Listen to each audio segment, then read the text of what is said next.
Hello केमिस्ट्रियंस। तो NEET JEE board exams में examiner का सबसे बड़ा फेवरेट और स्टूडेंट्स के लिए सबसे बड़ा हेडेक टॉपिक SN1 SN2 आज हम ऐसी आसान भाषा में पढ़ेंगे कि आप भी कहेंगे मजा आया। और मैं ये जो मजा है हिंदुस्तान के हर व्यक्ति को देना चाहता हूं। हम लोग पहुंच जाते हैं। ये मैंने फर्स्ट वाले से ही कॉपी कर लिया, इसको एडिट नहीं करा अभी, सिर्फ यहां पर येलो कलर से जो है वही एडिटेड है, बाकी सब सेम है। तो SN2 इसमें 3 अल्फाबेट है, इन तीनों को अगर आपने डिकोड कर लिया तो आधी बात तो इधर ही खत्म कर लेनी है।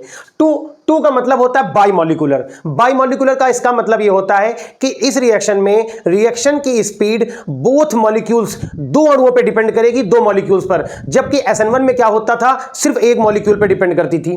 न्यूक्लियोफिलिक है, दैट मींस यहां रिएक्शन में किसकी एंट्री होगी, किसी एक न्यूक्लियोफाइल की एंट्री होगी। न्यूक्लियोफाइल क्या होते हैं? न्यूक्लियोफाइल्स हमारी वो स्पीसीज होती हैं जिनके पास या तो लोन पेयर होता है या तो उनके पास लोन पेयर होता है या नेगेटिव चार्ज होता है, और नाम ही है न्यूक्लियोफाइल्स। न्यूक्लियोफाइल्स मतलब नाभिक से स्नेह करने वाले, न्यूक्लियस के प्रति लव रखने वाले, और न्यूक्लियस से वही लव करेगा जो ऑलरेडी नेगेटिव होगा, क्योंकि न्यूक्लियस पे तो पॉजिटिव है। और last word S, substitution. That means nucleophile यहां क्या करने के लिए आएगा, सब्स्टिट्यूशन करने के लिए आएगा। तो वो सब्स्टिट्यूशन जो है हम लोगों ने SN1 में देखा था कि 2 स्टेप में कंप्लीट हो रहा था, यहां पर वो सिंगल स्टेप में कंप्लीट होगा। तो कैसे कंप्लीट होगा, इसको स्टार्ट करते हैं। यहां पर स्टार लगाइए और कॉपी में लिखिए कि यह एक सिंगल स्टेप रिएक्शन है। सबसे पहले हम लोग एक ऐसा ऑर्गेनिक कंपाउंड लेंगे जिसमें कायरल कार्बन एटम हो। अब आप कहेंगे बच्चों कि कायरल कार्बन एटम क्या होता है? एक ऐसा कोई भी आप ले लीजिए ऑर्गेनिक कंपाउंड जिसकी चारों वैलेंसी डिफर एटम से सेटिस्फाई हो। दैट मींस उसमें जो 4 लगे हुए हैं आपके ग्रुप्स, वो चारों डिफर लगे हैं। अब आप दिखाने को तो इनको आप ऐसे भी दिखा सकते हैं, लेकिन मैं आपको मना करूंगा कि यहां आप इसको ऐसे मत दिखाइए, बल्कि आप कैसे दिखाएं, जरा ध्यान दीजिएगा जो मैं बोलने जा रहा हूं, ये बड़ी इंपॉर्टेंट बात है। देखिए, अगर आपको लेक्चर सुनना है तो फिर थोड़ा धैर्य रखना होगा, और अगर आप चाहते हैं कि केवल वही फौरी बात कर ली जाए ऊपर की, तो वो देखिए बेटा मेरे से तो नहीं हो पाएगा, ठीक है ना। अगर वो आपको करना है तो फिर आप कर सकते हैं। बहुत सारी जगहों पे आप पढ़ रहे होंगे अपने आसपास जहां पर फौरी ऊपर का पढ़ लेते, टू द डेप्थ नहीं पढ़ते, और फिर वो इसी वजह से टॉपिक एक टाइम आने पे आप भूल जाते हैं। यहां पर जो 3 वैलेंसीज हैं उनमें देखिए पहली वैलेंसी आपकी मैंने ऐसी लगा दी है, और दूसरे में देखिए मैंने क्या डिजाइन बना दिया, यहां पर ऐसे बना दिया, और नेक्स्ट में ऐसे करके हमने डॉट लाइन लगा दी। अब यहां पर जो ये आप ये वाला हिस्सा देख रहे हैं, ये वाला हिस्सा, इसको मैं थोड़ा सा पतला कर दूंगा, थोड़ा सा आपके लिए। क्यों करूंगा अभी आप देखिए, मजा आएगा आपको। ये अब देखिए इसमें जो ये वाला आप हिस्सा देख रहे हैं, जो ये ट्रायंगल जैसा दिख रहा है, इसको बच्चों कहा जाता है वेज। वेज मतलब वेजिटेरियन नहीं होता, शाकाहारी तो होता ही है, मैं भी वेजिटेरियन हूं। ये वेज पोजीशन है और ये डैश पोजीशन है। अब इस वेज पोजीशन और डैश पोजीशन में फर्क क्या है? यहां पर आप लगा दीजिए H और यहां लगा दीजिए C6H13। बच्चों दिख रहा है? थोड़ा सा एडजस्ट कर लीजिएगा। यहाँ C6H13 लिखा है, यहाँ पर H है और ये CH3 है, ठीक है ना। और मैं यहाँ पर भी इसको हटा करके एक एल्किल हैलाइड में हेलोजन लगा दे रहा हूँ, प्रॉपर्ली ब्रोमीन लगा दे रहा हूँ, ठीक है। तो ये हमारा हो जाएगा 2 ब्रोमो ब्यूटेन, ठीक है। ये हमारा क्या हो जाएगा, जरा इधर से काउंट करें, 1 और 2 नंबर पे आपका ब्रोमीन लगा है। दैट मीन्स ये क्या हो जाएगा, 2 ब्रोमो 1 2 और 6, तो 6 कार्बन की एक चेन है, तो ये क्या है बच्चों, 2 ब्रोमो ब्यूटेन, ठीक है, 2 ब्रोमो ब्यूटेन है। अब जरा ध्यान दें, यहां पर एक न्यूक्लियोफाइल की एंट्री होने वाली है। एक न्यूक्लियोफाइल आएगा और वो रिएक्ट करने के लिए यहां ट्राई करेगा। तो जब न्यूक्लियोफाइल यहां पर आएगा बच्चों, देखिए जरा, न्यूक्लियोफाइल आ गया यहां पर। अब न्यूक्लियोफाइल को क्या करना है, यहां पर अटैक करना है, लेकिन अटैक करने के पहले एक समस्या सामने आ रही है। क्या प्रॉब्लम फेस करेगा न्यूक्लियोफाइल? आप देखेंगे एक हैलोजन है और इस पर भी निगेटिव चार्ज होता है, इसका भी अपना एक निगेटिव का एरिया होगा, जैसे मैग्नेट का मैग्नेटिक फील्ड होता है, वैसे पॉजिटिव और आयंस का भी अपना एक स्फीयर होता है जहां पर अपने निगेटिव चार्ज या पॉजिटिव चार्ज के इफेक्ट को फैला के रखते हैं। वैसे यहां पर भी इसका निगेटिव का एरिया होगा और इसका बच्चों क्या होगा, यहां पर अपना खुद का निगेटिव का एरिया होगा। अब ये दोनों जो निगेटिव पोर्शन आप देखेंगे, ये दोनों, इसका बच्चों मैं ऐसे डैश करके दिखा दे रहा हूं कि ये इसका निगेटिव रीजन है, मान लिया। अब इसका निगेटिव रीजन हो गया, उसका भी निगेटिव रीजन हो गया। अब ये दो जो निगेटिव वाले पोर्शन है, पहली चीज तो इसको मैं शो कर दे रहा हूं कि आप बाद में पता ना लेक्चर पढ़ें आपको याद ही नहीं रहे कि ये गोला किस चीज का यहां पर ड्रॉ कर दिया गया था। तो ये क्या है, ये बच्चों क्या है, निगेटिव फील्ड लाइन है इसकी, ये इसका निगेटिव फील्ड रीजन है। इस निगेटिव फील्ड को ये न्यूक्लियोफाइल दूर हटाएगा, कहेगा तुम भाई मत आओ, भाई देखो ठीक है मत आओ, रहने दो, दूर रहो यार भाई, मैं ऑलरेडी हूं तो यहाँ पे निगेटिव, तुम्हारा क्या काम है, ठीक है ना। जैसे आपने देखा होगा आजकल शादियों में लोग पीछे खड़े हो जाते हैं पंडाल में, कुछ करना नहीं होता लेकिन इसलिए खड़ा होना होता है कि मेरे दोस्त की बहन की शादी है, मेरे दोस्त का तिलक है, तो फोटोज में आना चाहिए कि हाँ इन्होंने काम करा था वहां पर। फिर उसमें देखते बहुत सारे लोग खड़े, तो एक कहता भाई यार हटो यार, हम भी खड़े हो जाए, फोटो हो जाए अपनी, तो कहते नहीं भाई रुक जाओ यार, कुछ तो 4-10 फोटो अच्छी आ जान दो, फिर हटता हूं मैं। तो वैसे ही ये निगेटिव चार्ज यहाँ आया और ये अटैक करना चाहता है, लेकिन ये इसको हेलोजन आने नहीं देगा। अब ये क्या करेगा, अपना दूसरा रास्ता तलाश करेगा। कहां का दूसरा रास्ता बच्चों तलाश करेगा? तो आप बताइए, आपको दिख रहा है कहां दूसरा रास्ता बना सकता है अपने लिए? तो आप कहेंगे दूसरा रास्ता है कि ये बैक अटैक करे। यहां से। अब ये जब यहां से पीछे से अटैक करने का ट्राई करेगा, और भाई पीछे से तो पहले ही मुगल करते रहे हरदम हमला। हम लोग तो राजपूतों के और बैसवारा के हैं, हम लोगों के यहाँ तो ऐसे वीर सपूत पैदा हुए जिन्होंने फांसी का फंदा लगा लिया। राव रामबख्श जी हमारी धरती पे पैदा हुए और हम सभी को गौरवान्वित किया कि उन्होंने फांसी लगा लिया। चंद्रशेखर आजाद, भगत सिंह ने जान दे दी, लेकिन कभी हमला पीछे से नहीं किया। तो ये यहाँ तो पीछे से हमला कर रहे न्यूक्लियोफाइल, तो मुगल की वाली स्टाइल हो गई, मुगलों की स्टाइल हो गई। अब ये न्यूक्लियोफाइल यहाँ अटैक करना चाहता है, लेकिन पीछे भी तगड़ी वाली भीड़ भाड़ है। अब वो पीछे वाला खिड़की भी समस्या हो रही है, आगे से तो आ ही नहीं पा रहे, पीछे से भी नहीं आ पा रहे, हर तरह से मतलब पहरा लगा पड़ा है। अब ये क्या करेगा कि ये सोचेगा कि यहां पर अगर भीड़ भाड़ कम होती तो मेरे लिए कितना बढ़िया होता, मैं पीछे से आराम से एंट्री कर लेता, ठीक है ना। अगर पीछे से एंट्री करना है तो यहां क्या कम होनी चाहिए, भीड़ भाड़ कम होनी चाहिए। जवाब मिल गया, एक पॉइंट अपने को मिल गया कि यहां पर भीड़ भाड़ कम होनी चाहिए। और भीड़ भाड़ से होने वाली समस्या को नोट डाउन करें कॉपी में, स्टीयरिक हिंड्रेंस कहा जाता है, या भीड़ भाड़ के कारण उत्पन्न होने वाली बाधा। दैट मींस यहां स्टीयरिक हिंड्रेंस कम होना चाहिए। पहला जवाब ये मिल गया। और भीड़ भाड़ कब कैसे हो सकती है, जैसे ये बहुत बड़ा मॉलिक्यूल है, ये बड़ा मॉलिक्यूल लगा है, अगर इनकी जगह में भी हाइड्रोजन लग जाए तो और आसान हो जाए। दैट मींस ये रिएक्शन किसके लिए फेवरेबल होंगी, हमारी 1 डिग्री के लिए सबसे फेवरेबल होंगी, उससे खराब होंगी 2 डिग्री के लिए, सबसे खराब किसके लिए होंगी, 3 डिग्री के लिए होंगी। क्यों? क्योंकि 3 डिग्री मॉलिक्यूल में आप जानते हैं कि सबसे ज्यादा भीड़ भाड़ आपको देखने को मिलती है। 2 डिग्री और 3 डिग्री में सबसे ज्यादा रुकावट कहां पर आएगी, 3 डिग्री में आएगी, क्योंकि सबसे ज्यादा जो बाधा या परेशानी आएगी वो 3 डिग्री में एल्काइल ग्रुप्स लगे होते पीछे, और वो सबसे ज्यादा प्रॉब्लम जनरेट कर देते हैं। तो पहली बात तो एक हमारे पास ये ऑर्डर मिल गया, पहला पॉइंट हो गया हमारा, पहला पॉइंट हमारा हो गया, आप नोट डाउन करें कॉपी में। दूसरा पॉइंट हमारा भी पीछे हम लोगों ने लिख दिया था कि ये कैसी रिएक्शन है, एक सिंगल स्टेप रिएक्शन है, एक ही स्टेप में पूरी होगी। कैसे होती है अभी देखते हैं। दूसरी बात, यहां पर आपसे कहा गया कि इसकी मॉलिक्युलैरिटी या ऑर्डर, मॉलिक्युलैरिटी इसकी 2 होती है, ऑर्डर भी 2 होता है, मॉलिक्युलैरिटी और ऑर्डर 2 होता है, सेकंड ऑर्डर रिएक्शन है, इसी वजह से SN2 कहा गया इसको। ये पॉइंट्स हैं, आप नोट डाउन करें। अब होगा क्या कि जब न्यूक्लियोफाइल अटैक करेगा तो कहीं से बीच से थोड़ी सी जगह बनाएगा, और जगह बना करके इस जगह वो इंट्रोड्यूस होने का प्रयास करेगा, ठीक है। अब वो इंट्रोड्यूस हो रहा है, लेकिन जब इंट्रोड्यूस होगा तो इधर भी निगेटिव होगा, दोनों तरफ निगेटिव होगा। तो ये ऐसे अभी अम्ब्रेला की तरफ झुका हुआ है, इस तरफ इसको ब्रोमीन को लगा रखा है और ऐसे करके खींचतान को मैनेज किए। लेकिन जब इधर से भी कोई अटैक करेगा तो ये सीधे हो जाएंगे, कहेंगे ठीक है तुम लोग निपट लो, अभी तक तो हम ब्रोमीन को मैनेज कर रहे थे, अब तुम निगेटिव वाले समझ लो, हमको एकदम सीधा हो जान दो। तो ये वाला जो मॉलिक्यूल आप देख रहे हैं ये प्योरली आपका सीधा हो जाता है यहां पर, और इससे आपको बनेगा क्या, जरा ध्यान दीजिएगा। यहां पर हो गया आपका C, एक आपकी हो जाएगी ये वेज डैश पोजीशन। देखिए याद कैसे रखेंगे, D फॉर डैश और D फॉर दूर। दैट मीन्स जो डैश से लगा है वो दूर है आपका, जो डैश से लगा है वो दूर है, ठीक है, जो डैश से लगा है वो दूर है, और जो वेज से है वो पास है। अब यहां पर देखेंगे आप तो 2 हमारी पोजीशंस यहां लग गई। एक देखिए आपका इधर पीछे से आएगा ये, और एक इधर से, ये आपकी एक ट्रांजिशन स्टेट कही जाएगी, और ये आपकी वेज पोजीशन है। इसको मैं फिल कर दे रहा हूं, ठीक है, इसको मैं फिल कर दे रहा हूं। यहाँ पे जो ये पोजीशन होती है ये आपकी तरफ होती है, हमारी तरफ बाहर निकली हुई, और जो डैश पोजीशन होती है वो हमसे बोर्ड से दूर तरफ की ओर होती है। अब इस पोजीशन पे दोनों मॉलिक्यूल आके हिट करेंगे, यहाँ पे आके लगेगा आपका न्यूक्लियोफाइल, और यहाँ पर आपका ऑलरेडी क्या लगा हुआ है, ब्रोमीन लगा हुआ है। अब ये दोनों ऐड होके एक ट्रांजिशन स्टेट बना देते हैं यहाँ पर, लेकिन ये ट्रांजिशन स्टेट बहुत स्टेबल नहीं है। जैसे जैसे ये बॉन्ड बनता जाएगा वैसे वैसे ब्रोमीन का बॉन्ड वीक होता जाएगा, और एक कंडीशन ऐसी आएगी जब ब्रोमीन यहां से बाहर निकल जाएगा। लेकिन उसके निकल जाने के बाद अब आप जरा 2 मिनट के लिए कंसंट्रेट करो और बताएं मुझे जवाब दें कि अभी तक ब्रोमीन ऐसे था तो ऐसे था, लेकिन अब अगर निगेटिव इधर आ गया तो छाता उलट के ऐसे हो जाएगा, ठीक है ना। इसको वाल्डन इन्वर्जन कहा जाता है। क्या बोलते हैं बच्चों, कमेंट सेक्शन में बताएं कि आपको पता है वाल्डन इन्वर्जन क्या होता है। वाल्डन इन्वर्जन, इसको प्रतीपन भी कहा जाता है, इसको प्रतीपन भी कहा जाता है। वाल्डन इन्वर्जन है प्रतीपन। अब इस मॉलिक्यूल को आप देखें, हम ड्रॉ करते हैं कैसे छतरी की तरह ये उलट जाएगा। तो ये हो गया कार्बन, ये पोजीशन आपने देखी यहां लगी है, क्या है हमारी CH3 है। दूसरी आपकी वेज पोजीशन है जिससे H लगा हुआ है, यहां H नहीं लगाया तब लगा दे रहे हैं। ये दूसरी पोजीशन है आपकी वेज पोजीशन, ये वेज हो गई, और ये आपकी पोजीशन हो गई जाकर के कौन सी, डैश पोजीशन, और इधर आपका क्या लग गया, न्यूक्लियोफाइल लग गया, ठीक है ना। अब इसमें समझने वाली बात क्या हुई कि जो मॉलिक्यूल की पोजीशन थी वो पोजीशन एकदम उलट गई। दैट मींस यहां इन्वर्जन होता है, इसको प्रतिलोमन या इन्वर्जन कहा जाता है। अगर आप पीछे वाला लेक्चर खोल के देखेंगे, पीछे वाले वीडियो में जाएंगे तो आप पाएंगे कि वहां D और L फॉर्म मिल रहा था, वहां D और L फॉर्म मिल रहा था, और यहां प्योरली आपका क्या हो रहा है, इन्वर्जन हो रहा है। थोड़ा सा टाइम बच्चों लग रहा है ताकि कलरफुल आपको बताया जाए, टॉपिक देखने में भी आपको इंटरेस्टिंग लगे। तो आपको यहां इन्वर्जन मिलता है, ठीक है ना, वहां पर D और L फॉर्म मिलता था। अच्छा एक चीज यहां मैं स्टार लगा दूं कि यह एक आपका ऐसा कार्बन है जिसकी चारों वैलेंसी डिफर एटम से सेटिस्फाई है। दैट मींस ये एक कायरल कार्बन एटम है, और कार्बन कायरल एटम में क्या होता है, आपका इन्वर्जन आपको मिलता है। तो 4th पॉइंट हम लोगों ने क्या लिखा, यहां पर इन्वर्जन हो जाता है। यहां पर इन्वर्जन हो जाता है।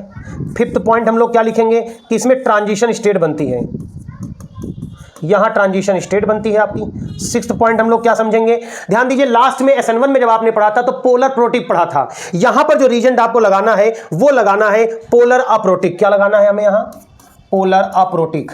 मैं उसका भी जवाब दूंगा आपको कि पोलर अप्रोटिक क्यों, कि पोलर अप्रोटिक क्यों लगाया गया। पोलर अप्रोटिक में जैसे आपका एसीटोन हो गया, अब यहां पर एसीटोन क्यों लगाया जा रहा है इसका जवाब सुनिए। ज्यादातर जगहों में आप सुन लेंगे कि नहीं पोलर और प्रोटिक लगता है, लेकिन क्यों लगता है। देखिए अगर आप प्रोटिक लगा देंगे तो उसके पास H+ होगा, H+ क्या करेगा, इस न्यूक्लियोफाइल को अपनी तरफ अट्रैक्ट करेगा। जब वो न्यूक्लियोफाइल को अपनी तरफ अट्रैक्ट करेगा तो वो उतनी प्रॉपर्ली अटैक कर नहीं पाएगा, इसलिए यहां पर ऐसा सॉल्वेंट लगाना चाहिए जो इस न्यूक्लियोफाइल को आजाद या छुट्टा छोड़ दे कि तुम जाओ भाई हमला करो, जाके हमला करने के लिए निकले थे और हमला अपना पूरा करके आओ। तो पोलर अप्रोटिक होता है। एक हमारा और पॉइंट बन गया यहां पर कि सॉल्वेंट आपको कैसा लेना है, पोलर अप्रोटिक। दूसरी आप खुद ही बताइए कि यहां पर जो हम लोगों ने न्यूक्लियोफाइल लिया है वो स्ट्रांग लेना चाहिए या वीक लेना चाहिए। क्या बोलते हो भाई, क्या लेना चाहिए भाई, भाइयों बहनों क्या लेना चाहिए, वीक लेना चाहिए, स्ट्रांग लेना चाहिए। अच्छा जनता का जवाब आ रहा है कि हमें स्ट्रांग लेना चाहिए। तो स्ट्रांग क्यों लेना चाहिए, क्योंकि उसको एक ही स्टेप में अटैक भी करना है और ब्रोमीन को हटाना भी है, इसलिए यहां पर आपको कैसा चाहिए होता है, स्ट्रांग चाहिए होता है। कौन, न्यूक्लियोफाइल। और चूंकि यहां कार्बोकैटायन बना नहीं है इसलिए किसी तरह के रीअरेंजमेंट की आप आशा मत रखिएगा, यहां पर रीअरेंजमेंट होना पॉसिबल नहीं है। तो हम एक बार इसको रिवाइंड कर दे रहे हैं, जरा मेरी बात को आप सुनिएगा कि क्या क्या बातें हुई हैं। पहली बात, ये रिएक्शन अभी हम लोगों ने बात करी किसमें पूरी हो जाएगी, आपकी सिंगल स्टेप रिएक्शन है, पहला पॉइंट हो गया।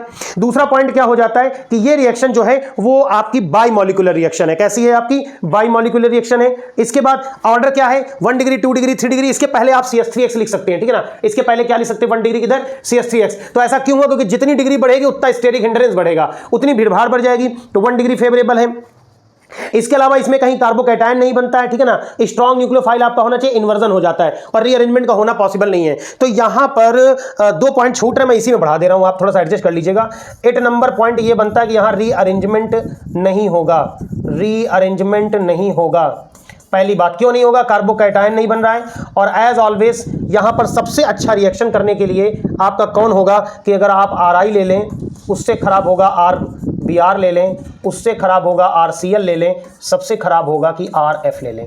आप इसका एक प्यारा सा स्क्रीनशॉट लीजिए, देखिए क्या कलर सा डायग्राम डिजाइन मैंने आपके लिए ड्रॉ करा है। तो एक प्यारा सा आप स्क्रीनशॉट ले लें जिससे मैं आपको इस टॉपिक के न्यूमेरिकल करा दूं, और न्यूमेरिकल बड़े मजेदार होने वाले, क्योंकि न्यूमेरिकल से ही तो सारी बात बनती है। यहां पर कुछ की पॉइंट्स की मैंने टेबल लिखी थी, मैंने सोचा था इसी में फिल करूंगा, लेकिन वहीं पे फिल हो गई है। काम आपका है कि इन की पॉइंट्स को आप नोट करें, समझें और मुझे कमेंट सेक्शन में बताएं कि आपको समझ आया नहीं आया, आया कि नहीं आया, ये आपने बताया कमेंट में। इसके अलावा ये क्वेश्चन पीछे भी हम लोगों ने कवर करे थे, आज आपको ये करके दिखाने होंगे 2 क्वेश्चन। मैं आपसे बोलूंगा एक आप इसका 7th पेज नंबर का एक स्क्रीनशॉट ले लें, यहाँ पे एक 8 नंबर पेज का स्क्रीनशॉट ले लें। यहाँ पर आप बताइए SN2 में सबट्रैक्ट कैसा होना चाहिए, लिविंग ग्रुप कैसा होना चाहिए, सॉल्वेंट कौन सा लेना है, न्यूक्लियोफाइल कैसा होगा, टेम्परेचर। अच्छा यहाँ एक बात ये आई है कि लिविंग ग्रुप कैसा होना चाहिए। देखिए लिविंग ग्रुप जो लगा हो ना वो आसानी से छोड़ के भागने वाला होना चाहिए, आसानी से छोड़ के भागने वाला लिविंग ग्रुप होगा तो न्यूक्लियोफाइल लगेगा वो आसानी से चला जाएगा। इसलिए लिविंग ग्रुप जितना बढ़िया लगा होगा उतनी आसानी से रिएक्शन आपको मिलेगी। यहां पर एक क्वेश्चन है और हम इसको सॉल्व करेंगे और आप बताइए समझ आया कि नहीं। आप देखो यहां पर 2 लिए हैं, एक CH3Cl लिया है और एक CH3I, दोनों ही RX हैं। दोनों में आप देखें CH3 क्या है, एक जैसा है, लेकिन उसके साथ लगा हुआ जो हैलोजन है वो अलग अलग है। तो आयोडीन का निकलना आसान हो जाता है। वाई, क्योंकि आयोडीन का क्या होता है, साइज बड़ा होता है। सही जवाब है, सही जवाब है 5 करोड़ नहीं 7 करोड़। अगला क्वेश्चन है, सॉरी यहाँ 7 करोड़ नहीं मिलने, 7 करोड़ मिलेंगे, आप सभी बीट करेंगे, बड़े एग्जाम्स आप बीट करेंगे, अच्छी जॉब पाएंगे, 7 करोड़ भी बीट करेंगे, मेरी शुभकामनाएं आपके साथ हैं। यहाँ देखिए ये कुछ ऐसा स्ट्रक्चर बना हुआ है। अब अब की बार देखें तो आपको सिमिलर दोनों में क्या दिख रहा है, तो अब की बार आप कहेंगे दोनों में सिमिलर हो गया हैलोजन, लेकिन अब की बार डिफरेंस कहां आ गया, डिग्री में। ये हो गया आपका 1 डिग्री, 1 डिग्री तो नहीं कहेंगे इसको, सॉरी 1 डिग्री नहीं कहेंगे तो मिथाइल कार्बोकैटायन हो गया, ठीक है ना। और ये हो गया 3 डिग्री। और आपको पता है कि जब हम लोग बात करते हैं SN2 की तो आपको पता होना चाहिए कि SN2 में आप भीड़भाड़ नहीं चाहते हैं, ठीक है ना, आप भीड़भाड़ नहीं चाहते हैं। अब देखो यहां पर एक न्यूक्लियोफाइल आएगा पीछे से, आप जरा फिर इस पर विचार कर लें एक बार ना, बात हो जाए। यहां न्यूक्लियोफाइल आएगा और न्यूक्लियोफाइल आएगा यहां पीछे से अटैक करने के बारे में सोचेगा, आके खड़ा हो जाएगा, कहेगा यार बड़ी ही भीड़भाड़ है, तुम भंडारे में गए प्रसाद लेने और बहुत ही लोग लगे हुए लाइन, तुमने सोचा लाओ हम बैक द डोर से कुछ प्रयास करके देखें, बैक द डोर में भी गए तो वहां भी बहुत सारी भीड़ भाड़ है। अब आप बताओ कि न्यूक्लियोफाइल के लिए किस तरफ से अटैक करना इजी है, यहां अटैक करना इजी है या यहां अटैक करना। देखिए यहां कितनी भीड़ है, इस कार्बन के साथ 3 लोग और लगे, मतलब ये आए हैं भंडारे में प्रसाद लेने तो और लोगों को भी लेके आए, और यहां पर ये क्या है, केवल हाइड्रोजन हाइड्रोजन, इसका मतलब यहां पर अटैक करना ईजी हो जाता है। तो ये हमारा पहला क्वेश्चन हो गया। अब हम लोग नेक्स्ट क्वेश्चन की तरफ बढ़ते हैं और आप बताइए, एक ये क्वेश्चन लिखा है CH3 CH2 CH2 Br, एक ये है, और दूसरा लिखा हुआ है CH3 CH CH3 और Br। अब आप विचार करें और बताएं कि इन दोनों में किसमें SN2 रिएक्शन आपके लिए फेवरेबल होगी। तो आप कहेंगे देखो ब्रोमीन जिस कार्बन से लगा वो 1 से लगा, दैट मीन्स ये 1 डिग्री है, ये 1 डिग्री है। यहां ब्रोमीन जिस कार्बन से लगा वो 2 कार्बन से लगा, ये 2 डिग्री है। और आपसे भी ऑर्डर की बात हुई 1 degree is more favourable than 2 degree, तो ये आपका हो जाएगा जवाब। ठीक है, सेकंड पे चलते हैं। हम लोग क्या बात करते हैं, यहां लिख लेते हैं CH3 CH2 CH Br और CH3। एक बगल में एग्जांपल बना लेते हैं और ये लिख देते हैं CH3 का होल ट्वाइस CH Br।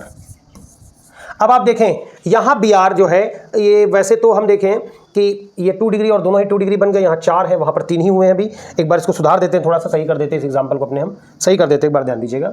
यहाँ पर CH3 CH3 CH3 आप काउंट कर लें, 9 कार्बन होने चाहिए थे, 3 2 5 1 6 3 9, ठीक है ना। यहाँ Br। अब चलिए, अब बताइए आपका जवाब क्या होगा, इन दोनों में कौन फेवरेबल है। तो आपका जवाब होगा, पहले डिग्री लगा लें, ब्रोमीन जिससे लगा वो 2 से लगा, ये 2 डिग्री है, और ये आपका 3 डिग्री है, 2 डिग्री ज़्यादा फेवरेबल है, दैट मीन्स ये सही होगा। 2 हो गए, लेकिन अभी एक क्वेश्चन और बहुत ही खूबसूरत सा क्वेश्चन आपके लिए छूटा हुआ है, जो आपको करके मुझे दिखाना होगा भाई, ठीक है ना। ये आप मुझे करके दिखाएंगे, कमेंट सेक्शन में आप जाएंगे और मुझे बताएंगे कि आपको कैसा लगा और आप कैसे महसूस करते हैं इस क्वेश्चन के बारे में, क्या जवाब होना चाहिए। CH2 और ये हो गया जाके यहाँ CH3, इसमें से एक H कम करके यहीं पे Br लगा दे रहे हैं। एक मिनट जरा क्वेश्चन देख लेते हैं क्या है। CH3 CH CH2 CH3 CH3 CH2 CH2 Br ना, यहीं पे लास्ट में लगा दे रहे हैं CH2 CH2 Br, ठीक है, CH2 CH2 Br। एक ये आपका है। दूसरा क्या करते हैं, दोनों को ही 1 डिग्री बना देते हैं ना, CH3 ये हो जाएगा CH2 CH CH3 और ये Br। देख ले, कार्बन काउंट कर ले, 3 4 6 8 3 11 3 3 6 2 8 1 9 ना। यहाँ पर कितने आपके कार्बन हो रहे हैं, 4 हो रहे हैं, वहाँ पे एक छूट रहा है ना CH2 Br। एक इसमें बढ़ाना पड़ेगा यहाँ, सॉरी, क्वेश्चन प्री रेडीमेड रहते हैं तो बात अलग रहती है, बनाना पड़ता है तो फिर सोचना पड़ता है, सही होने चाहिए ना। ठीक है, अब इन दोनों में आपको बताना है कि यहां आप क्या करेंगे, कौन ज़्यादा फेवरेबल होगा। ठीक है, आप कमेंट सेक्शन में मुझे बताएं। ठीक है, तो हम लोगों ने आज पढ़ा क्या, सबसे पहले ये जाना कि SN1 SN2 को ऐसे पढ़ना है जो बहुत आसान लगे। दूसरा हम लोगों ने क्या पढ़ा कि कितनी टाइप की रिएक्शन दिखाते हैं, 3 टाइप की, जिसमें न्यूक्लियोफिलिक पढ़ना था। एक टेबल का आप स्क्रीनशॉट ले लें अगर पीछे आपने नहीं लिया है। फिर हम लोग बात करते हैं कि 3 अल्फाबेट से ही पूरी रिएक्शन क्लियर हो जाती है SN2 कि SN2 कैसे पहचानेंगे। बाई मालिकुलर, यहाँ देखिए छूट गया, द्विअणुक, ये कैसी है, द्विअणुक या बाई मॉलिक्यूलर न्यूक्लियोफिलिक सब्स्टिट्यूशन। तो 2 मॉलिक्यूल पार्टिसिपेट करेंगे एक रिएक्शन में और न्यूक्लियोफाइल क्या करेगा, सब्स्टिट्यूट करेगा। कैसे होता है कि रेट ऑफ रिएक्शन किसके ऊपर डिपेंड करती है, या कहें R किसके ऊपर डिपेंड करता है। एक तो आपके RX के ऊपर भी डिपेंड करेगा और दूसरा न्यूक्लियोफाइल के ऊपर डिपेंड करेगा। इस तरह से देखिए, इसकी पावर 1 इसकी पावर 2 और कितनी पावर बन जाती है, 2 बन जाती है। ठीक है ना, इस तरह से। फिर हम लोगों ने एक लिया कायरल कार्बन एटम, जिसमें न्यूक्लियोफाइल जो है वो अटैक करने के बारे में सोच रहा, सामने से अटैक नहीं हो पा रहा है, पीछे से गया तो पीछे से जाएगा तो वो चाहेगा वहां सन्नाटा हो, इसका मतलब वहां भीड़भाड़ ना हो, स्टेरिक हिंड्रेंस ना हो, इसलिए 1 डिग्री सबसे अच्छे होते, फिर 2 डिग्री, फिर 3 डिग्री। एक ही स्टेप में न्यूक्लियोफाइल आकर के इस पर अटैक करता है और फिर उसी स्टेप में वो बाहर भी निकल जाता है। ये पूरा एक स्टेप में होता है, 2 स्टेप 3 स्टेप नहीं है, एक बार में हो जाता है पूरा। ठीक है ना, ये ट्रांजिशन स्टेट है, ये फाइनल स्टेप है हमारा। तो ये सिंगल स्टेप में होता है, मॉलिक्युलरिटी और ऑर्डर 2 है। इन्वर्जन मिलता है, आपने देखा इधर की ओर अम्ब्रेला झुका हुआ था और फाइनली अम्ब्रेला इस तरफ की हो गया, इसको वाल्डन कहा जाता है। यहाँ पर आप बॉन्ड वगैरह लगा लिया करिए, ये C6H13 हो गया और यहाँ पर आपका सॉरी C6H13 यहाँ हो गया। एक मिनट, ये माइनर मिस्टेक्स रहती हैं, आप सुधार सकते हैं स्वयं से। C6H13 और H हो गया, वाल्डन इन्वर्जन मिल गया आपको। इसके बाद यहाँ पर पोलर और प्रोटिक इसलिए लगाते हैं क्योंकि प्रोटिक लगा देंगे तो वो न्यूक्लियोफाइल को अपने कब्जे में ले लेगा, रिएक्शन करने नहीं देगा। इसलिए पोलर और प्रोटिक रखने से क्या होता है कि वो आज़ाद होता, छुट्टा होता हमला करने के लिए। इसके अलावा यहाँ पर जो न्यूक्लियोफाइल है उसका स्ट्रांग होना जरूरी है, जबकि SN1 में वीक होना जरूरी है। इन्वर्जन हो जाता है, रीअरेंजमेंट नहीं होगा क्योंकि कार्बोकैटायन यहाँ पर बना नहीं है। और लास्ट में ऑर्डर ऑफ अल्किल हाइलाइट्स का क्या निकल गया है वो है। अब बच्चों आप कमेंट सेक्शन में मुझे बताएं कि आपको दोनों लेक्चर्स आप देखिए और फिर बताइए मुझे SN1 और SN2 आपको कैसी लगी। जो भी आपको पॉजिटिव या निगेटिव पार्ट्स लगे हैं उनका आप मुझे कमेंट सेक्शन में बहुत ही भी खुले दिल से जवाब दीजिए। अगर पूरी रिएक्शन में कोई भी एक पार्ट आपको अच्छा लगा है तो 85% to 95% of our viewers are not our subscribers of channel. तो सब्सक्राइब नहीं कर रखा है, जो आपके लिए एकदम फ्री है। आप अपने किसी ऐसे काम से जिसमें पैसा नहीं लगने वाला और किसी का उत्साह बढ़ा सकते हैं, तो मुझे लगता है वो हर एक काम आपको करना चाहिए, सब्सक्रिप्शन ही नहीं। तो आप वीडियो को लाइक कर दीजिए, चैनल को सब्सक्राइब कर दीजिए और अपने किसी एक क्लास 12th के फ्रेंड को इसको शेयर भी कर दीजिए। और वीडियो कैसा लगा कमेंट सेक्शन में बताइए। अंत में गुरुदक्षिणा आपसे मांगी जा चुकी है, लाइक शेयर और सब्सक्राइब। अपने माता पिता का, गुरुजनों का सम्मान करिए, जल संरक्षण, पर्यावरण, वन संरक्षण करिए, देश हित में कार्य कीजिए। जय हिंद, वंदे मातरम।